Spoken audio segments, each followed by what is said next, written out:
Comme tu as pu le voir dans le titre de la vidéo, Mila s'exprime le lendemain de sa garde à vue à cause de la SNCF. Elle prend la parole et explique toute l'histoire de A à Z. Abonne-toi, like la vidéo et n'hésite pas à me dire ce que tu en penses en commentaire. Bon visionnage. Salut à tous, je vais vous raconter ma version, je vais essayer d'être assez claire, précise, rapide, mais bon, il y a tellement de choses à dire. Je vous cache pas que je suis encore sous le choc face à tout ce qui s'est passé, face à cette injustice. Alors je vous explique, hier, je devais descendre dans le sud parce que c'était l'anniversaire de mon beau-papa, que je n'avais pas vu depuis 7 mois. Bref, je suis désolée, je suis un petit peu émue. C'était également la fête des pères aussi hier, donc c'était super important pour moi de descendre, voilà. Et dans la foulée, et quelques jours après, vous savez qu'il y a le tournage du Cross qui commence. Donc j'ai pris mes affaires, voilà, pour ce tournage. Alors j'ai pas pris 10 valises, mais 3. J'arrive à la gare avec mes 3 valises. Donc j'avais 3 valises qui ont une taille normale et une petite qu'on met, vous savez, les bagages à main dans les avions qu'on peut prendre avec nous qui sont petites. Donc, j'arrive à la gare, il me reste à peu près 10 minutes avant de prendre mon train. Je suis accompagnée d'un ami à moi. Et à ce moment-là, je demande à un agent de la SNCF si mon ami peut m'accompagner jusqu'à ma voiture pour m'aider à porter mes valises. Et l'agent de la SNCF me dit que c'est pas possible. Moi, il n'y a pas de problème, les règles, c'est les règles. S'il peut pas, c'est pas grave, je vais me débrouiller. À ce moment-là, il y a un autre agent de la SNCF qui me voit et qui me dit catégoriquement, Madame, vous avez trop de valises, vous pouvez pas prendre le train. Donc là, dans ma tête, je me dis, comment ça? Et moi, je réponds de la manière la plus gentille possible. Je dis, écoutez, Madame, s'il faut payer un supplément pour mes bagages, juste dites-le moi, dites-moi c'est combien et genre, pas de souci. Là, la personne, donc l'agent, me répète encore plus agressivement, Madame, vous ne pouvez pas monter dans le train avec vos valises. Et là, je me dis, mais je comprends pas. Donc, je fais comment? Je laisse mes valises sur le quai? Je comprends pas. En vrai, la seule chose que je veux, c'est trouver une solution. Sauf que je vois qu'elle m'en donne aucune, mis à part, Madame, laissez vos valises sur le quai. En fait, je vois que je suis face à une personne qui vraiment ne veut rien entendre. Sauf que moi, dans 5 minutes, le train, il part. Donc à ce moment-là, j'essaie de trouver une solution. Je vois qu'il y a un passager qui assiste à la scène, qui a envie de m'aider, et je vois qu'il a que un bagage. Donc je vais gentiment le voir, je lui dis, écoutez, est-ce que ça vous dérange pas de me prendre une valise avec vous, juste le temps de marcher, etc. Parce que visiblement, j'ai le droit qu'à 2 valises. Et la personne, elle me dit, il n'y a aucun problème, pas de souci. Donc là, je me dis, c'est cool, j'ai trouvé une solution. Et là, l'agent, elle revient comme une furie. Hystérique, elle se met entre la valise que j'ai passée au passager et le passager, elle met ses mains comme ça et elle dit alors là ça va pas le faire, c'est hors de question.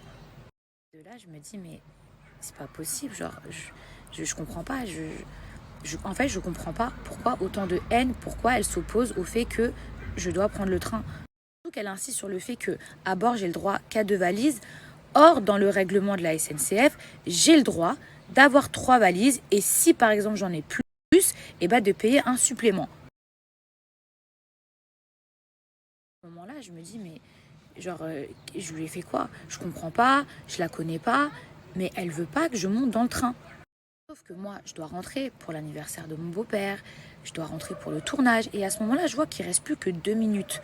Donc en fait, je me dis, bon, elle, peut-être que, je sais pas, peut-être qu'elle s'est mal réveillée, peut-être qu'elle a eu un problème à ce moment-là dans la vie. Vous savez pas, des fois les gens, ils se comportent d'une certaine façon parce que, je sais pas, vous voyez ce que je veux dire? Je me suis dit, Mila, te prends pas la tête, c'est pas grave. Là, il te reste 2 minutes, cours, va attraper ton train et après tu régleras ça dans le train avec un agent et tu paieras un supplément si tu dois payer un supplément. À ce moment-là, je vous jure sur ce que j'ai de plus cher, cette personne s'est mise à me courir derrière en hurlant, en demandant aux autres agents de bloquer l'accès au train. À ce moment-là, en fait, j'ai plus d'autre choix. Je décide de sortir mon téléphone portable, de filmer la scène, tellement c'est invraisemblable. Je me dis, si je raconte cette histoire, il n'y a personne qui va me croire, sauf que cette personne, elle m'empêche de prendre mon train. Au moment où je sors mon téléphone, elle est venue prendre mon téléphone, l'arracher des mains. Elle a tenté d'arracher mon téléphone portable. Là, je vois que le train va partir. Qu'est-ce que je fais? Je cours dans la voiture, je monte dedans. À ce moment-là, je vous jure sur ce que j'ai de plus cher au monde. D'accord, je suis dans le train. Elle monte dans la même voiture que moi. Elle tente d'arracher mes valises, de les extraire sur le quai. Je vous dire que je vous mens pas, regardez. J'ai perdu mes ongles en essayant de tirer ma valise, regardez. À ce moment-là, moi, je suis dans le train. Je me dis, c'est bon, il va pouvoir démarrer. Je vais régler ça avec une autre personne ou un autre agent qui peut-être sera un petit peu plus apte à m'écouter et à entendre ce qui ne va pas. À ce moment-là, elle, en fait, elle refuse de monter dans le train. Et je me rends compte que le train, il part pas parce que c'est elle, la contrôleuse de ce train. Donc, en fait, pendant 45 minutes, voire 1 heure, elle a pris en otage tout le train parce qu'elle ne voulait pas monter dedans car j'y étais. Moi, la seule chose que je voulais, c'est que le train parte et qu'on puisse tous rentrer chez nous ou faire ce qu'on avait à faire. À ce moment-là, elle a commencé à dire que je l'avais agressée. Je ne sais pas si vous vous rendez compte. Elle est partie dire que je l'avais agressée. Des gens de la sécurité qui sont venus, SUGE ou quelque chose comme ça, qui ont été super gentils avec moi, hyper compréhensifs, qui m'ont expliqué que en fait, là, c'était plus le problème des valises. C'est-à-dire que maintenant, elle m'accusait de l'avoir agressée. Je ne sais pas si vous vous rendez compte. Moi, à ce moment-là, je pensais qu'à une chose, aller retrouver ma famille, aller retrouver mon beau-papa. Vous savez ce qui m'a fait archi mal au cœur? C'est quand j'ai entendu des gens crier « Sortez là ». Déjà, ces gens, je sais que je ne peux pas leur en vouloir parce que déjà, ils ne savaient pas que c'était moi à l'intérieur, ils ne savaient pas la situation. Mais moi, j'ai été dans le train, je voulais que le train parte. C'est elle qui a fait en sorte qu'il ne parte pas parce qu'elle ne voulait pas monter dedans. Et est-ce que vous imaginez la peine que ça a pu me faire quand j'ai entendu « Sortez là » parce qu'en fait, eux, ils pensaient que c'était à cause de moi que le train ne partait pas. Il y a des gens de mon wagon, super gentils, qui ont essayé d'aller voir cette femme en lui disant « Écoutez, c'est qu'un problème de valise, c'est rien. Au pire des cas, elle paye un supplément, c'est ridicule, etc. » Elle hurlait « La SNCF, c'est moi. » Ça veut dire quoi la SNCF, c'est moi? C'est à ce moment très précis que l'histoire, elle a pris un tout autre tournant. Il y a la police qui a débarqué. Moi, je me suis dit, enfin, ça y est, on va pouvoir partir. De toute façon, je suis dans mon droit, j'ai 3 valises. Au pire des cas, la petite à main. Bon, ben voilà, encore une fois, s'il faut payer un supplément, il n'y a pas de souci. À ce moment-là, je vous jure sur ce que j'ai le plus cher au monde, j'ai la police qui me demande de descendre. Sinon, ils m'emmènent de force. Je suis contrainte de les suivre. Moi, dans ma tête, je me dis, mais c'est moi la victime dans l'histoire. Genre, c'est moi, je vais porter plainte. J'arrive au commissariat, c'est simple. Je suis passée de victime à madame, à partir de maintenant, vous êtes en garde à vue. Je ne veux pas rentrer dans les détails, dans la manière dans laquelle j'ai été traitée les premières heures quand je suis arrivée là-bas. Mais je peux vous dire que c'est un scandale, c'est une honte, c'est inhumain, c'est de l'injustice, c'est de l'abus de pouvoir. Il faut savoir que j'ai été amenée au commissariat avec toutes mes affaires. Donc mes affaires de tournage, mon sac à main, etc. Tout a été fouillé au millimètre près.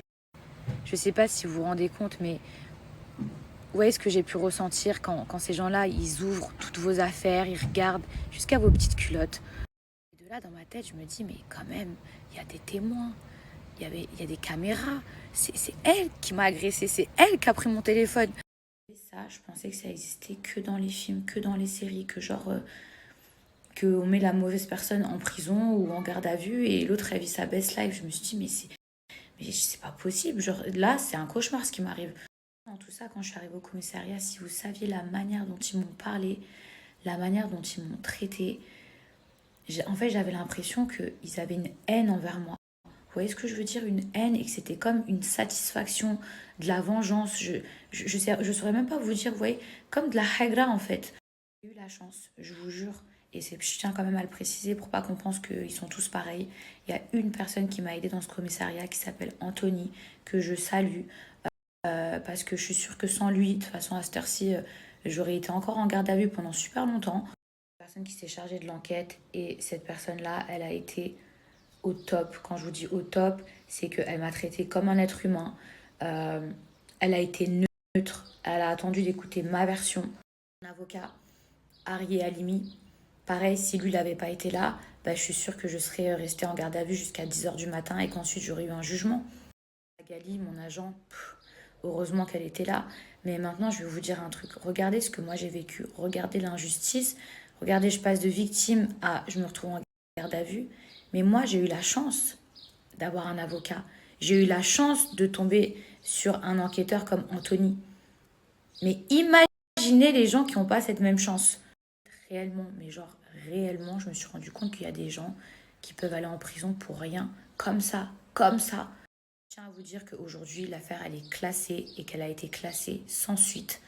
J'ai vu beaucoup de choses écrites sur les réseaux sociaux. C'est vrai que au départ, les gens, ils savaient pas trop ce qui se passait. Et il y a des gens qui pensaient que genre j'avais voulu faire la Maria Carré en mode oui, il me faut un porteur, un bagagiste. J'ai dit jamais, jamais, jamais, jamais. Les gens qui me connaissent, vous savez en plus que je suis pas comme ça. Un jour, j'étais assise dans ma cellule et je me disais, c'est pas possible. C'est pas possible ce qui est en train de m'arriver. Je repensais à l'histoire, je me disais, pour des bagages en plus auxquels j'avais le droit. Je me suis dit, mais genre, c'est réel, il y a des gens vraiment, vraiment, il y a des gens, ils peuvent abuser de leur pouvoir comme ça et vous pouvez rien faire. Je me posais 1 milliard de questions. 1 milliard de questions. Je me suis dit, est-ce qu'on me fait ça parce que je suis une candidate de télé ou est-ce qu'on me fait ça parce que c'est juste de l'abus de pouvoir? Donc voilà mes petits chats, maintenant vous avez ma version de l'histoire. Faites attention à vous, je vous jure, c'est le meilleur conseil que je peux vous donner. Je vais vous laisser aussi le contact de mon avocat parce que ça pourra toujours vous servir.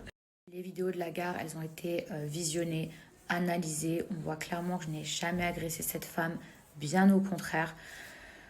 Donc voilà, maintenant vous savez toute l'histoire, toute la vérité et c'est une affaire qui a été classée sans suite.